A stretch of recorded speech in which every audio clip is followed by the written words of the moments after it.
sebuah jembatan penghubung antara Kecamatan Rejoso dan Kecamatan Bogor di Desa Mungkung, Kecamatan Rejoso, Kabupaten Nganjuk, mengalami keretakan dan ambles pada bangunan penyangga sekitar jembatan.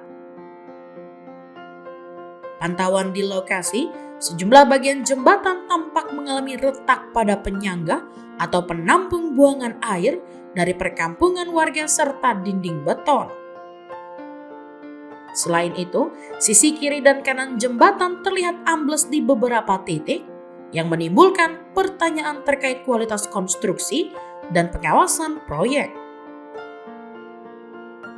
Proyek pembangunan jembatan penghubung antara Kecamatan Rejoso dan Kecamatan Bogor di Desa Mungkung, Kecamatan Rejoso, sebelumnya dikerjakan oleh pemenang lelang CV Arkananta dengan sumber dana alokasi khusus Kabupaten Nganjuk senilai 9 miliar rupiah.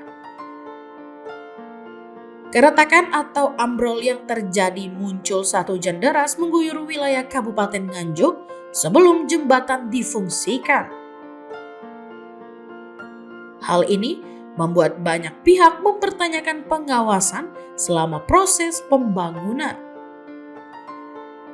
Kepala Desa Mungkung mengungkapkan bahwa retakan dan amblesnya jembatan diduga disebabkan oleh beberapa faktor, termasuk potensi kegagalan teknis atau penggunaan material yang tidak sesuai spesifikasi.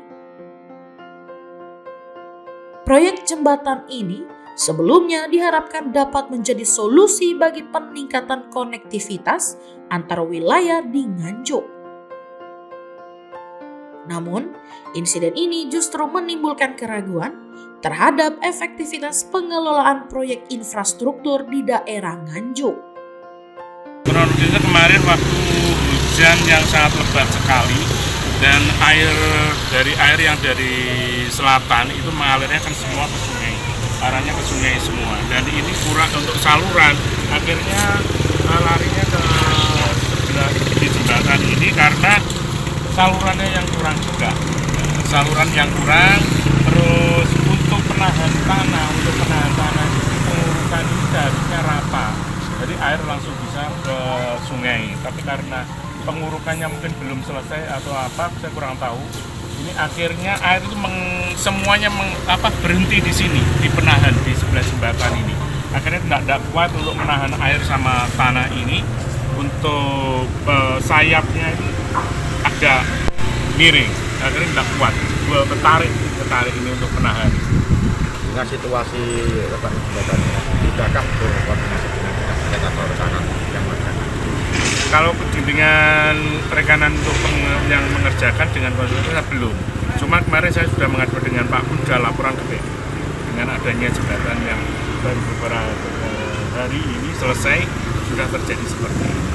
Ini selain retakan banyak konstruksi yang kurang seperti tadi baut-baut jembatan tidak dipasang, seperti apa? Kalau pengerjaannya sebenarnya sangat bagus sekali, cuma kalau mengenai baut saya kurang tahu. Tapi untuk masalah ini sebenarnya untuk jembatan utama tidak terpengaruh, cuman sayapnya ini yang kemarin yang agak ambles dan tanahnya ambles. Jadi saya minta untuk pengerjaan ini seharusnya sayap ini harus diuruk dengan penuh, dipadatkan dulu, baru atau atasnya ini dirabat, nanti air langsung tumpah ke sungai, tidak mengendap di sebelahnya jembatan. Kalau melihat tinggi dari beton yang menyangga ini lebih tinggi daripada tanah sejauh. Kalau penyangga, makanya untuk tanahnya sebenarnya harus disesuaikan dulu, untuk pengurukannya itu harus rata dengan penahan sayapnya ini. Karena apa? Kalau tidak diratakan, akhirnya air kan masuk ke dalam semua. Akhirnya sayap itu tidak kuat untuk menahan bendungan dari air. Kemarin hujan yang sangat lebat sekali. Pak, dampaknya kalau sayap jebol itu apa Pak bagi warga Pak? Kalau sayap jebol dampaknya nanti tanah warga yang ada di sebelahnya ini akan mau nggak mau kan tergerus, dan juga mungkin lama-kelamaan juga akan pengaruh juga di jembatan. Kalau selama ini yang sekarang ini jembatan tidak ada pengaruhnya karena inti dari jembatan ini sangat kuat sekali, dan juga untuk sayap ini kan sambungan aja di sebelahnya. Jadi bisa mengancam rumah warga ya Pak? Kalau mengancam sih enggak, kalau ke depannya nggak tahu kalau nanti ke depannya.